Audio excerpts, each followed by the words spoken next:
Telangana movement पर मैं quiz शुरू कर दिया और ये जो क्विज है 10 क्वेश्चंस और आंसर्स आज हम लोग डिस्कस करेंगे। और ये कब से इसका टाइमलाइन है, जब हैदराबाद इंडियन यूनियन में इंटीग्रेट नहीं हुआ था उससे पहले के जो हालात थे, पुलिस एक्शन से पहले के हालात, वो सारे हालात कैसे थे, क्या हालात की वजह से पुलिस एक्शन हुआ था, उससे पहले के क्या क्या सिचुएशंस थे, वो सब चीज़ें आज के इस 10 सवालों जवाब में हम डिस्कस करेंगे। आपसे गुजारिश है कि इस वीडियो को लास्ट तक जरूर देखिए और अपने नॉलेज को चेक करिए। तो जो पहला क्वेश्चन है हमारा, आपको मालूम है कि जब इंडिया आज़ाद हुआ था ब्रिटिश से, तो उस वक्त इंडिया में 584 प्रिंसली स्टेट्स थे जहां पर राजाएं हुकूमत करते थे।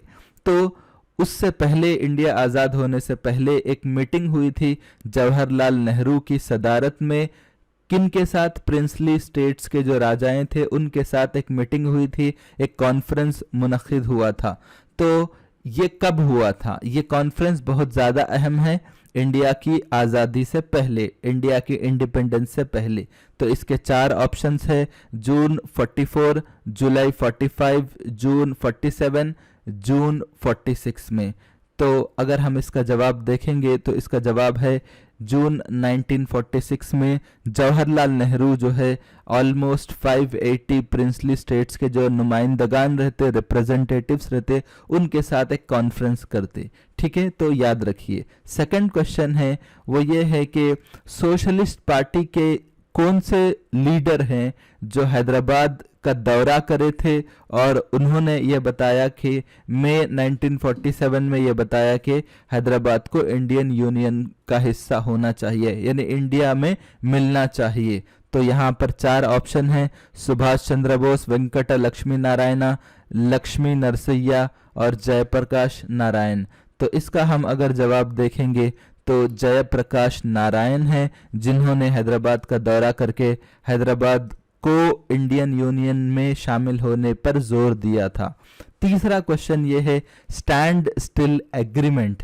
ठीक है, स्टैंड स्टिल एग्रीमेंट इंडिया और निज़ाम के दरमियान, निज़ाम की हुकूमत के दरमियान किस तारीख को हुआ था? तो आप जानते स्टैंड स्टिल एग्रीमेंट जो है इंडिया की हुकूमत और निज़ाम की हुकूमत के दरमियान हुआ था। तो उसकी तारीख आपको याद रखना बहुत ज़रूरी है क्योंकि तेलंगाना मूवमेंट का बहुत ही अहम इवेंट है ये।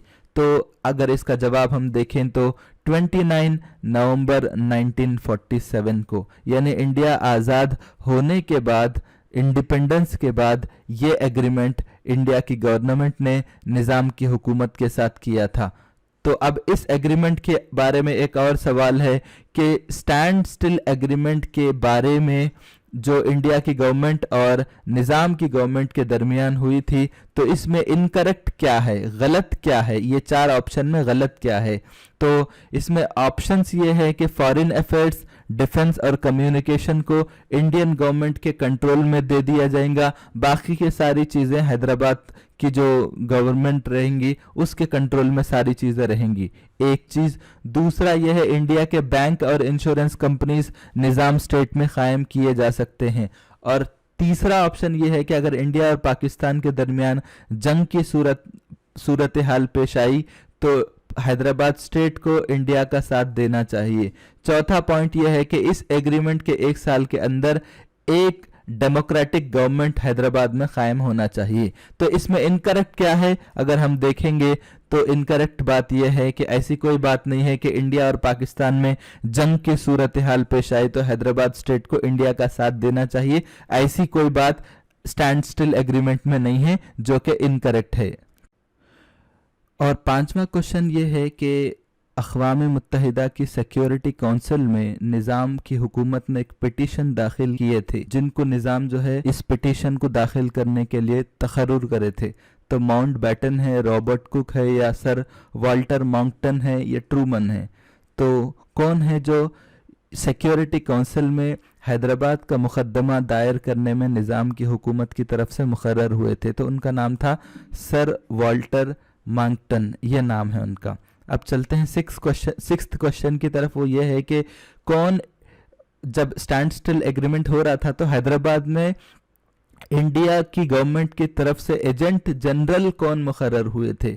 तो माउंट बैटन है, के.एम. मुंशी है, रामास्वामी मुरलीधर है, या गोपालस्वामी अयंगर है। तो इसका जवाब हम देखेंगे तो वो के.एम. मुंशी है। ये नाम आप याद रखिए, के.एम. मुंशी।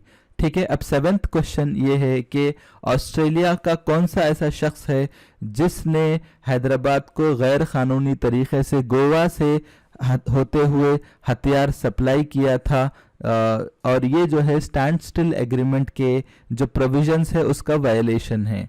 तो उनका नाम क्या है? Sydney Churchill, William Jack Oliver Cotton, या सिडनी कॉटन। तो इसका अगर हम जवाब देखेंगे तो ये सिडनी कॉटन है। ये जो है एक हथियारों के डीलर है। इन्होंने हैदराबाद को गोवा के ज़रिए से गैर कानूनी तरीके से हथियार सप्लाई किया था, और ये जो है स्टैंड स्टिल एग्रीमेंट का खुली तरह से वायलेशन है। उसके बाद इंडिया की गवर्नमेंट ने पुलिस एक्शन को शुरू किया था। तो अब 8th क्वेश्चन ये है कि इनमें से कौन सा ऐसा स्टेटमेंट है जो करेक्ट है? तो आप देखिए, जो निज़ाम की गवर्नमेंट का जो ऑफिशियल रेडियो है उसका नाम दक्कन रेडियो है। ठीक है। और दक्कन रेडियो के बाद एक भाग्यनगर रेडियो भी शुरू किया गया था। क्यों शुरू किया गया था? इसलिए कि दक्कन रेडियो फेक न्यूज़ फैला रहा था। ठीक है। ये दूसरा स्टेटमेंट। तीसरा स्टेटमेंट यह है कि भाग्यनगर रेडियो को चलाने वाले देगा मल्ला रेड्डी है। तो इसका हम जवाब देखेंगे तो करेक्ट स्टेटमेंट कौन सा है? अगर देखेंगे तो सिर्फ यही बात करेक्ट है कि दक्कन रेडियो निज़ाम का ऑफिशियल रेडियो है। निज़ाम की हुकूमत का ऑफिशियल रेडियो सिर्फ दक्कन रेडियो है। इसके अलावा ये नहीं है कि दक्कन रेडियो फेक न्यूज़ फैला रहा था, या दक्कन रेडियो को चलाने वाले शख्स का जो नाम दिए ये भी गलत है। ठीक है। अब 9th क्वेश्चन की तरफ हम आगे बढ़ते हैं। तो ये जो भाग्यनगर रेडियो है ये एक्चुअल में तेलुगु रेडियो है। ठीक है। तो इसको चलाने वाले कौन थे? शंकर नारायणा, लक्ष्मण द्विवेदी, रामकृष्ण शर्मा, या मोहन कृष्णा। तो इसका हम जवाब अगर देखेंगे तो इसका जवाब है रामकृष्ण शर्मा। ठीक है। तो बेसिकली ये जो भाग्यनगर रेडियो है इसका जो मकसद था वो ये है कि हैदराबाद स्टेट कांग्रेस की सरगर्मियों को उजागर करना और तेलुगु में जो है रेडियो ब्रॉडकास्टिंग लाना, और इसके अलावा जो लोग इंडिया के अंदर इंटीग्रेशन के लिए कोशिशें करते थे वो सारे कोशिशों को ब्रॉडकास्ट करने के लिए उस रेडियो को शुरू किया गया था। अब 10th क्वेश्चन हम ये है कि किसने ये बताया था हैदराबाद इंडिया के दिल में एक अल्सर के वैसा है और उसको सर्जरी करते हुए ही निकालना है? ठीक है। ये स्टेटमेंट किस लीडर ने दिया था? जवाहरलाल नेहरू, सरदार वल्लभ भाई पटेल, सुभाष चंद्र बोस, जयप्रकाश नारायण। तो किसने ये स्टेटमेंट दिया? तो इसका जवाब है सरदार वल्लभ भाई पटेल, जो कि उस वक्त के होम मिनिस्टर थे, और वो कह रहे थे अगर हैदराबाद इंडियन यूनियन में इंटीग्रेट नहीं हुआ तो फिर वो एक अल्सर के वैसा बन जाएगा। तो बेहतर यह है कि हम लोगों को इंटीग्रेट करना ही पड़ेगा, वरना वो आगे चल के प्रॉब्लम्स आ सकते हैं। बहुत बहुत शुक्रिया।